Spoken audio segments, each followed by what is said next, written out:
साल 1978 बॉम्बे के मराठा मंदिर और अप्सरा सिनेमा के बाहर हजारों की भीड़ खड़ी थी। हवा में एक ही सवाल था, क्या शहंशाह की गद्दी डगमगा रही है?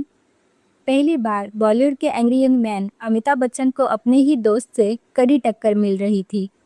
लोग कहते थे कि अगर वो शख्स संन्यास पर न गया होता तो आज अमिताभ बच्चन शायद नंबर 1 नहीं होती। आज हम उस अनकही कहानी को आंकड़ों के साथ डिकोड करेंगे, जहां विनोद खन्ना ने बच्चन साहब के साम्राज्य को चुनौती दी थी।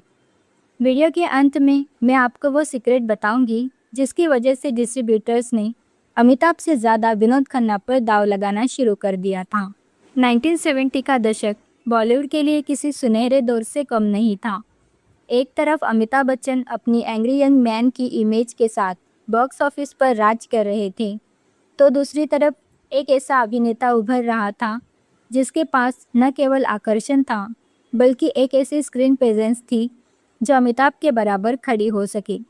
वो थे विनोद खन्ना। 1978 वो साल था जब बॉलीवुड एक तरफा राज से निकलकर दो महाशक्तियों की जंग का गवाह बना। इस साल दर्शकों के पास दो अलग तरह के नायक थे, एक जो व्यवस्था से लड़ रहा था और दूसरा जिसकी रगों में एक अलग तरह की रॉ मैग्नेटिज्म और सोफिस्टिकेशन थी। विनोद खन्ना की खासियत ये थी कि उन्होंने विलन के तौर पर शुरुआत की, लेकिन 1978 तक आते आते उनकी लोकप्रियता इस कदर बढ़ गई कि वो अमिताभ के सबसे बड़े प्रतिद्वंदी बन गए। जहां अमिताभ की फिल्में शहरी और इंटेंस होती थी, वहीं विनोद खन्ना की पर्सनैलिटी में एक मोनास्टिक कूल यानी एक शांत लेकिन ताकतवर गहराई थी। इसी साल इंडस्ट्री ने महसूस किया कि अमिताभ के सिंहासन को हिलाने वाला कोई मिल गया। रेड मैगजीन्स उस वक्त दावों से भरी पड़ी थी कि Vinod Khanna is the next number 1। अब बात करते हैं उस डेटा की जिसने 1978 को इतिहास के पन्नों में दर्ज कर दिया। इस साल की दो सबसे बड़ी फिल्में थी अमिताभ बच्चन की डॉन और मुकद्दर का सिकंदर। हालांकि मुकद्दर का सिकंदर में ये दोनों सितारे साथ थे, लेकिन इस फिल्म की सफलता ने दोनों के करियर को अलग ऊंचाइयों पर पहुंचा दिया। मुकद्दर का सिकंदर 1978 की सबसे ज़्यादा कमाई करने वाली फिल्म बनी, जिसने उस दौर में लगभग 17 करोड़ रुपए का ग्रॉस कलेक्शन किया था। यह आंकड़ा आज के हिसाब से सैकड़ों करोड़ों के बराबर है। इस फिल्म में विनोद खन्ना का रोल भले ही छोटा था, लेकिन उनकी परफॉर्मेंस ने अमिताभ को कड़ी टक्कर दी थी। अमिताभ के साथ खून पसीना और परवरिश जैसी मल्टी स्टारर फिल्मों में बराबरी की टक्कर देने के बाद असली धमाका तब हुआ जब विनोद खन्ना ने अकेले अपने दम पर बॉक्स ऑफिस हिलाना शुरू किया। 1977 और 1978 के उस दौर में विनोद खन्ना की सोलो फिल्में जैसे इनकार, हत्यारा और आधा दिन आधी रात ने वो कर दिखाया जिसकी उम्मीद किसी ने नहीं की थी। विशेष रूप से फिल्म इनकार की सफलता ने ट्रेड पंडितों को चौंका दिया था। जहां अमिताभ अपनी भारी भरकम इमेज के साथ चल रहे थे, वहीं विनोद खन्ना ने इन सोलो फिल्मों के जरिए साबित कर दिया कि उन्हें भीड़ या किसी दूसरे बड़े सुपरस्टार के कंधे की ज़रूरत नहीं। डिस्ट्रीब्यूटर्स के रजिस्टर बताते हैं कि विनोद खन्ना की इन सोलो फिल्मों की कमाई और उनकी बढ़ती डिमांड ने ही उस नंबर 1 की जंग को जन्म दिया था। इसी वजह से 1978 में जब डॉन और मुकद्दर का सिकंदर जैसी बड़ी फिल्में आई, तो मुकाबला केवल स्क्रीन पर नहीं बल्कि स्टारडम की गद्दी के लिए भी था। एक रिपोर्ट्स बताती है कि डाकू और जवान जैसी लो बजट फिल्म ने भी अपनी लागत से कई गुना ज़्यादा मुनाफा कमाया था, जो विनोद खन्ना के स्टार पावर का सबूत था। अमिताभ और विनोद खन्ना की ऑन स्क्रीन केमिस्ट्री परवरिश, हेरा फेरी और अमर अकबर एंथनी जैसी फिल्मों में साफ दिखती थी, लेकिन पर्दे के पीछे एक साइलेंट वॉर चल रही थी। फिल्म परवरिश के दौरान कई क्रिटिक्स ने लिखा था कि एक्शन सीन्स में विनोद खन्ना अमिताभ पर भारी पड़ रहे थे। विनोद खन्ना के पास वो रफ एंड टफ लुक था जिसे गांव और शहर दोनों की जनता पसंद करती थी। 1970 के अंत में प्रोड्यूसर्स के बीच एक नई लहर दौड़ गई थी। विनोद खन्ना को एक वर्सेटाइल कमर्शियल बेट माना जाने लगा। मीडिया ने इस आग में घी डालने का काम किया। उस समय की मशहूर पत्रिकाओं ने कवर स्टोरी छाप दी।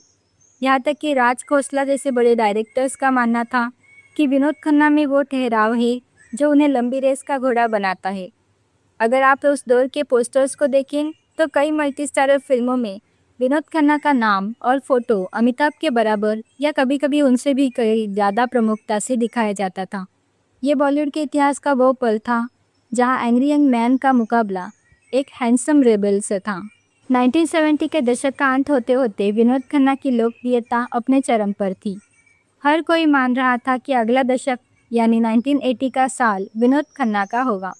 लेकिन 1982 में एक ऐसी खबर आई जिसने पूरी फिल्म इंडस्ट्री, डिस्ट्रीब्यूटर्स और फैंस के पैरों तले ज़मीन खिसका दी। विनोद खन्ना ने अचानक ऐलान कर दिया कि वो अपनी शोहरत, अपना चमकता हुआ करियर और अपनी दौलत छोड़कर ओशो रजनीश के शरण में जा रहे हैं। वो ओरेगन, अमेरिका चले गए, जहाँ उन्होंने एक माली के रूप में काम करना स्वीकार किया। ये फैसला बॉलीवुड के लिए किसी सुनामी से कम नहीं था। सोचिए, एक ऐसा अभिनेता जो अमिताभ बच्चन के सिंहासन को हिला रहा था, वो अचानक मैदान छोड़कर चला गया। उस समय कई बड़ी फिल्में अधर में लटक गई। कई प्रोजेक्ट्स जो अमिताभ विनोद की जोड़ी को ध्यान में रखकर लिखे गए थे, उन्हें रातों रात बदलना पड़ा। प्रोड्यूसर्स के करोड़ों रुपए दांव पर लग गए थे। ट्रेड एनालिस्ट का मानना था कि अगर विनोद खन्ना उस वक्त नहीं जाते तो 1980 के दशक की आधी से ज़्यादा फिल्में उनके नाम होती। उनके जाने से इंडस्ट्री में एक ऐसा वैक्यूम पैदा हो गया जिसे भरने के लिए अगले कई सालों तक संघर्ष करना पड़ा। अमिताभ बच्चन का सोलो डोमिनेंस और 80 का दशक विनोद खन्ना के जाने का सबसे बड़ा फायदा अनजाने में ही सही अमिताभ बच्चन को मिला। 1980 के दशक की शुरुआत में अमिताभ के सामने कोई भी बड़ा प्रतिद्वंदी नहीं बचा था। राजेश खन्ना का जादू कम हो चुका था और शत्रुघ्न सिन्हा और धर्मेंद्र जैसे सितारे उस तरह की कमर्शियल टक्कर नहीं दे पा रहे थे जो विनोद खन्ना ने 1978 में दी थी। नतीजा ये हुआ कि अमिताभ बच्चन बॉलीवुड के इकलौते शहंशाह बन गए। नमक हलाल, शक्ति और पुली जैसी फिल्मों ने उन्हें उस ऊंचाई पर पहुंचा दिया जहां से उन्हें छूना नामुमकिन था। लेकिन यहाँ एक बड़ा व्हाट इफ यानी अगर मगर का सवाल खड़ा होता है। फिल्म विशेषज्ञों का मानना है कि अगर विनोद खन्ना मैदान में होते तो शायद अमिताभ को वैसी वन मैन शो वाली फिल्में नहीं मिलती। प्रतिस्पर्धा की कमी की वजह से 80 के दशक के उत्तरार्ध में अमिताभ की फिल्मों का स्तर थोड़ा गिरने लगा था, क्योंकि उनके पास कोई बेंचमार्क सेट करने वाला प्रतिद्वंदी नहीं था। विनोद खन्ना का जाना केवल एक व्यक्ति का जाना नहीं था, बल्कि वो बॉलीवुड की उस टू हीरो राइवलरी का अंत था जिसने दर्शकों को बेहतरीन सिनेमा दिया था। आज जब हम पीछे मुड़कर 1978 के इस जंग को देखते हैं तो समझ आता है कि वो भारतीय सिनेमा का आखिरी ऐसा दौर था जब किसी ने एंग्री यंग मैन की सत्ता को सही मायने में चुनौती दी थी। विनोद खन्ना जब 1987 में वापस लौटे तब तक वक्त बहुत आगे निकल चुका था। हालांकि उन्होंने फिर से अपनी जगह बनाई, लेकिन 1978 वाला वो नंबर 1 बनने का मौका हाथ से निकल चुका था। अगर वो संन्यास पर न जाते तो शायद 1980 के दशक में हमें शान या शक्ति जैसी फिल्मों में और भी बेहतरीन मुकाबले देखने को मिलते। विनोद खन्ना की वो मर्दाना ग्रेस और अमिताभ बच्चन की इंटेंसिटी, इसका जो कॉम्बिनेशन था वो बॉलीवुड में दोबारा कभी नहीं देखा गया। 1978 की वो बॉक्स ऑफिस जंग आज भी फिल्म स्कूलों और ट्रेड एनालिस्ट के लिए एक केस स्टडी है। ये कहानी हमें सिखाती है कि स्टारडम केवल किस्मत नहीं बल्कि सही समय पर सही जगह होने का नाम है। तो दोस्तों, ये थी विनोद खन्ना और अमिताभ बच्चन की वो ऐतिहासिक टक्कर। आपको क्या लगता है, अगर विनोद खन्ना 1982 में ओशो के पास न गए होते तो क्या अमिताभ बच्चन कभी शहंशाह बन पाते, या फिर विनोद खन्ना उन्हें पीछे छोड़कर नंबर 1 बन जाते? अपनी राय नीचे कमेंट बॉक्स में ज़रूर बताइए।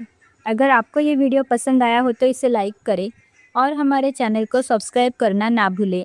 मिलते हैं अगले वीडियो में। धन्यवाद।